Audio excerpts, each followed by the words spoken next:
I was working a normal night shift. Nothing unusual. Nothing dramatic. I was 27 years old and had been a registered nurse for just over 3 years. By that point, I thought I understood how hospitals sounded at night. I worked at a regional hospital in the United States, the kind that never really sleeps but slows down enough after midnight that time feels stretched. The night I'm talking about started like every other shift. I clocked in, checked my assignment board, poured bad coffee, and nodded at the same tired coworkers I always saw at 11 p.m. The third floor was mine that night. Post-op recovery and a few long-term patients. Quiet ones. The kind who mostly slept and only called for water or pain meds. I liked that floor because nothing usually happened there. At the start of the shift, everything felt normal. The lights were dimmed. The hallways were clean and empty. Machines beeped softly behind closed doors. I did my rounds, updated charts, and helped one patient use the bathroom. No emergencies. No drama. Around 1:40 a.m., I noticed something small that didn't make sense. One of the call lights at the far end of the hallway was on. That room was supposed to be empty. I checked my assignment again. Same result. No patient listed. The room had been cleared earlier that evening and wasn't scheduled to be used until morning. I assumed someone forgot to turn the light off during cleaning. That kind of thing happened all the time. I walked down the hallway and turned it off. When I did, I felt relieved for no clear reason. I went back to the nurse's station and sat down to chart vitals. Less than 5 minutes later, the same call light came back on. I stared at it longer this time. Hospitals are full of small glitches. Faulty buttons. Old wiring. You learn not to panic over things like that. Still, I remember thinking it was strange that it happened so quickly. I walked back down and shut it off again. The hallway felt quieter than before. Too quiet. Even the air vents seemed to pause. As I turned to walk away, I heard something behind me. It sounded like someone shifting their weight. Just a soft scrape against the floor. I turned around, expecting to see another nurse or maybe a patient who wandered out of their room. The hallway was empty. Every door was closed. I stood there for a few seconds listening. Nothing else happened. I told myself it was just the building settling. Old hospitals make noise. Everyone knows that. I went back to my station and forced myself to focus on the screen in front of me. That's when I realized something else. The security monitor that showed the third-floor hallway was frozen. The image was still. No timestamp changing. No movement at all. And in the corner of the screen, barely visible, was the call light, slowly turning back on again. The hospital itself was nothing special, at least on the surface. It was an older building, brick exterior, 3 floors plus a basement. The third floor, where I spent most of my nights, was mostly post-op recovery. A few private rooms and a long hallway that stretched from one end of the building to the other. The floors were a dull gray, walls painted off-white, and the fluorescent lights buzzed faintly. Most of the time, it felt more like an office than a hospital at night. Sterile, quiet, and predictable. I started my shift around 11 p.m., after the evening staff left. Night shifts are always slower, with fewer nurses on duty and only the essential staff walking the halls. My assignment was to check on patients, update charts, administer medications, and handle any emergencies that came up. It was a regular routine, and I was comfortable with it. I'd worked enough nights to know the rhythm of the building, when the machines beeped more, when patients woke up, and even the usual creaks of the old floorboards in empty corridors. At that hour, the hospital was mostly quiet. Outside, the city lights flickered through the windows, and occasional sirens drifted in from the streets. Inside, only the hum of machines and the soft whisper of ventilation broke the silence. My coworkers that night were minimal, just one other nurse, Mike, a kind but quiet guy in his 40s who had been working nights at that hospital for over a decade. Occasionally, we would check on each other, but most of the time, we were alone in our respective wings. The patients were stable that night. Mr. Harris, a 72-year-old recovering from knee surgery, slept peacefully. Room 312, a young woman recovering from appendectomy, was resting. Most others were sedated or asleep. With such a calm floor, I felt comfortable moving between rooms, checking vitals, and documenting notes. It felt like any other night, with the kind of calm that almost lulled you into letting your guard down. The hallways themselves had a certain character. Long stretches of linoleum reflecting dim light, doors on either side leading to patient rooms, and at the far end, a wing that was under renovation. That wing had been closed for weeks, but the staff occasionally used it for storage. It was always quieter than the rest of the floor, almost unnaturally so. Most of the time, I avoided walking down there unless necessary. By midnight, I had finished my first round. The hospital had settled into the usual night rhythm, machines beeping softly, a faint smell of antiseptic in the air, and the occasional creak of a floorboard as someone walked in the distance. Mike had taken a break, and I was left alone in the nurse's station, sipping lukewarm coffee, charting patient vitals. Everything felt normal. And yet, despite the calm, there was an odd weight to the floor that night. A quiet that felt thicker than usual. A feeling that if something or someone wanted to move unseen, the third floor would allow it. At the time, I shrugged it off as fatigue. Hospitals at night always felt strange after hours. That thought made me tense in a subtle way, though I didn't know why. It was just another normal shift. Nothing unusual. Nothing that should have made me worry. And yet, looking back, that small unease, the quiet that felt too heavy, was the first hint that the night would not be ordinary. After finishing my second round, I returned to the nurse's station to chart vitals.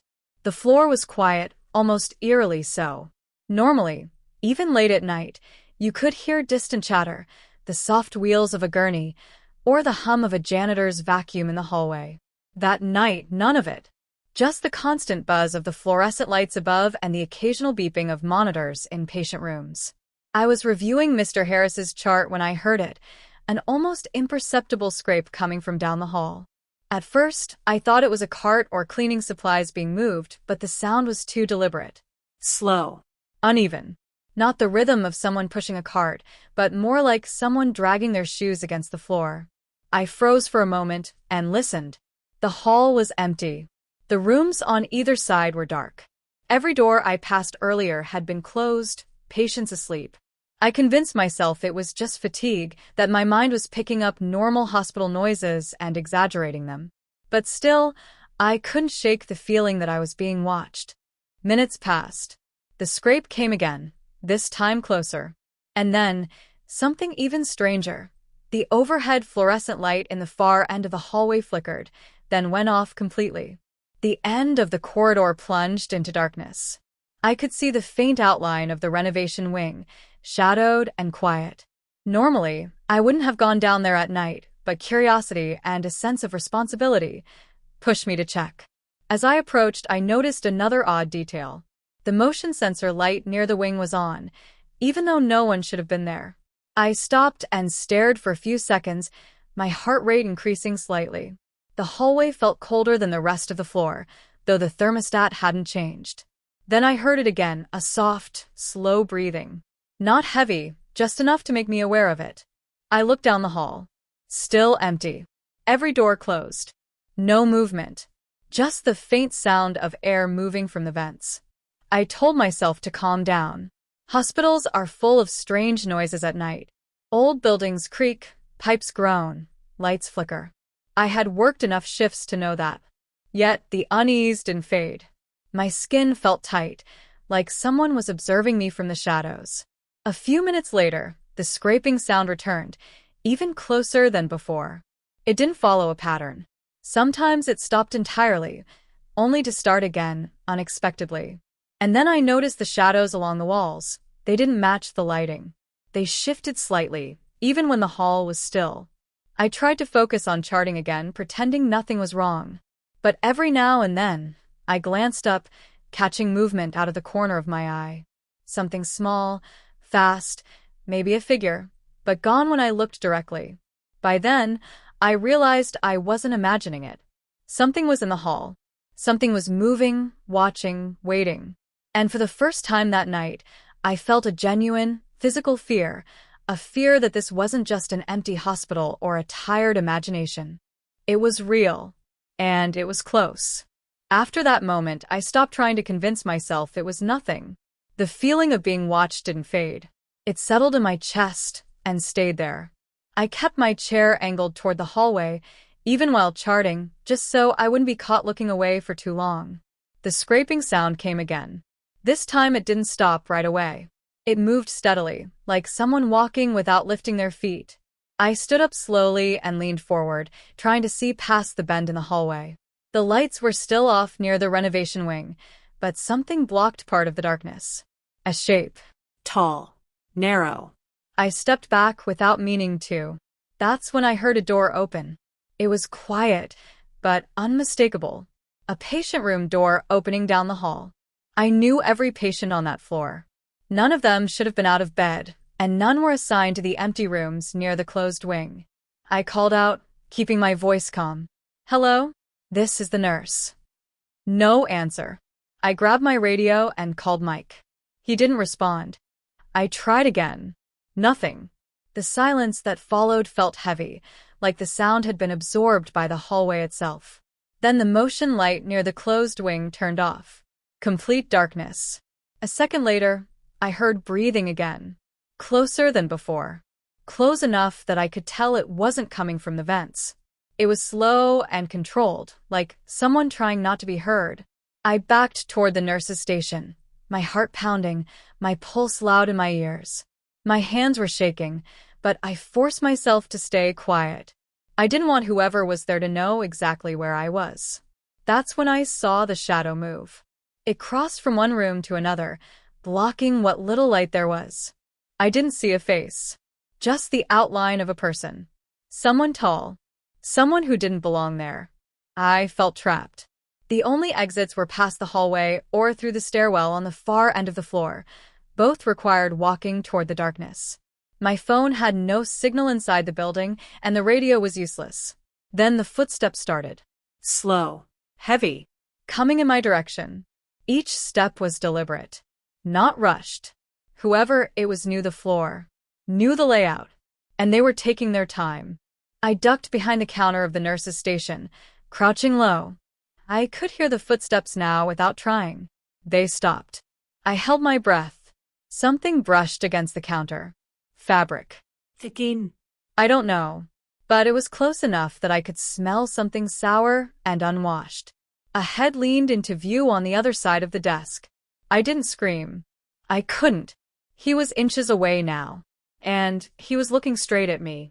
I froze. His eyes were dark, unreadable, and fixed on me. He didn't speak, didn't move at first. Just watched. My brain raced, trying to figure out what to do. Every instinct screamed to run, but I was trapped behind the counter, and any sudden movement could trigger him. Then he shifted. Just slightly. Enough to let me see a glint in his hand, a small, sharp knife.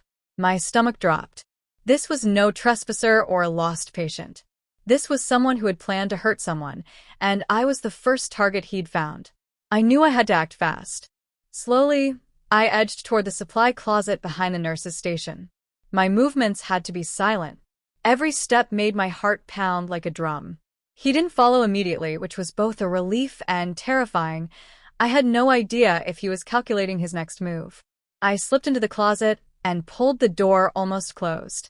It clicked into place, and I held my breath. I could hear him moving now, pacing just outside. The scraping of shoes on linoleum was closer, then paused.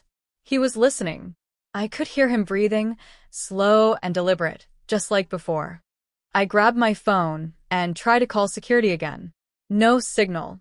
I whispered into the radio, praying Mike would hear. Still nothing. Panic started to claw at me, but I forced myself to stay calm. Any noise could give me away. Suddenly, the door handle rattled. Hard. He was trying to get in. My body froze, every muscle tense.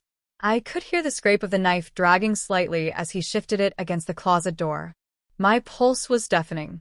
I scanned the closet for something to defend myself. A pair of scissors, a box cutter, anything. My hand found a metal tray. It wasn't much, but it could buy me a few seconds. He kicked the door once. Twice. The third time hard.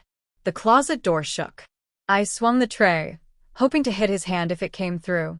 The handle gave slightly, just a crack, but then he stopped.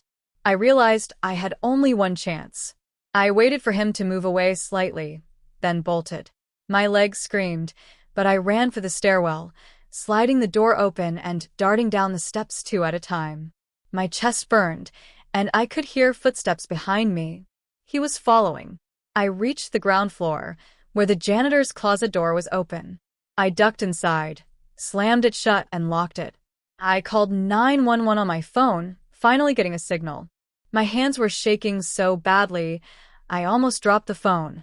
Within minutes, security arrived, followed by police. They ran through the floor I had just escaped from, and that's when I realized how close I had come. Whoever he was, he had been hiding there for hours, maybe longer. They eventually found him crouched in one of the empty patient rooms, still holding the knife. I sat in the janitor's closet, shaking, and just listened as the officers moved through the building. The tension didn't leave me for hours. Every small noise made me flinch. Every shadow in the hallway made me tense. I had escaped, but the sense of danger didn't leave. The floor, the hallway, the empty rooms, they all seemed to hold a memory of him, and I knew that night would never feel normal again. After the police and security escorted me to a safer area, I was still shaking, unable to stop staring at the third-floor hallway from the lobby windows. It looked ordinary again, quiet and empty, but I knew better. I kept replaying the events in my head, trying to make sense of them. That's when one of the officers approached me. "Do you want to see something?" he asked, his tone calm but firm. I nodded, my legs still trembling. He led me back to the third floor. The hallway looked exactly as it had before. Lights functioning, doors closed, nothing unusual. But he stopped in front of a small patient room near the renovation wing. "This is where we found him," the officer said. He gestured to the door. Crouched in the corner, knife in hand. Thought he might be waiting for someone. I felt my stomach tighten. How long had he been here?" I asked. The officer looked at me for a long moment. "That's the thing. We're not entirely sure. This wing was supposed to be closed for renovations. There were no cameras, no staff allowed in after hours. But we checked the records, and no one reported anyone missing or unusual. It's possible he had been hiding here for days, maybe weeks." I stared at the room. My mind raced. That explained why he knew the floor so well, why he moved silently. He had been watching, waiting, learning the layout, waiting for a nurse or anyone who came alone. Then came the part that made my blood run cold. "He wasn't a stranger," the officer said quietly. "Not entirely." "What do you mean?" I asked, confused. "We ran his ID. Turns out he had been admitted to the hospital 6 months ago for observation. He was discharged after treatment, but records show he returned several times after hours. No one noticed because he stayed hidden." My head spun.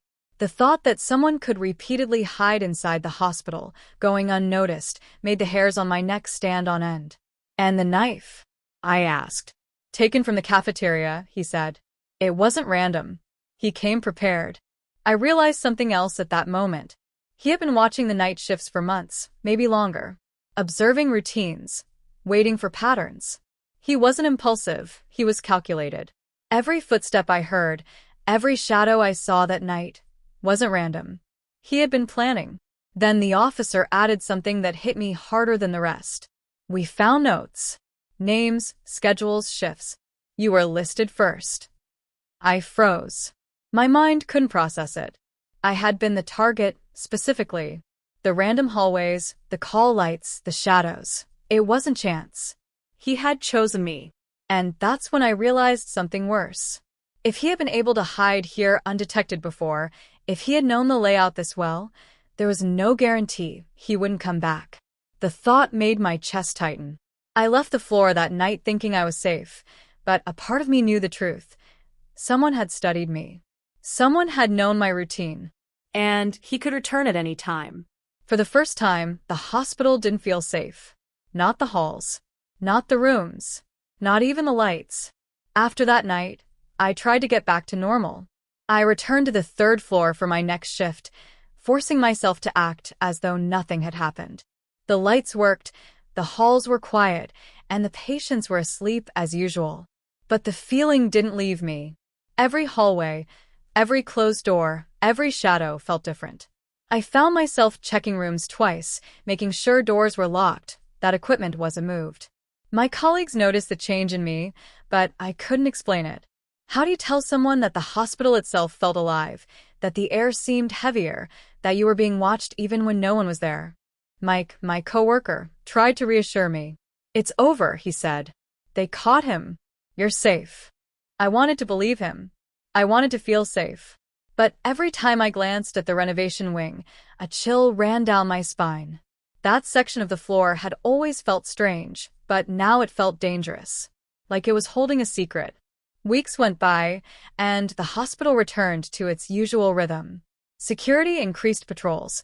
Cameras were installed in the empty wing, and procedures were updated for night shifts. Still, I couldn't shake the memories. The sound of scraping shoes, the flickering lights, the slow, deliberate breathing, they replayed in my mind at odd times. Sometimes late at night, I would hear something moving down the hallway. Just for a second, a shadow in the corner, a door creaking that shouldn't. I would stop, heart racing, and no one would be there. Every time, I had to convince myself it was fatigue, imagination, or a draft. But deep down, I knew it wasn't. I never saw him again, at least not directly.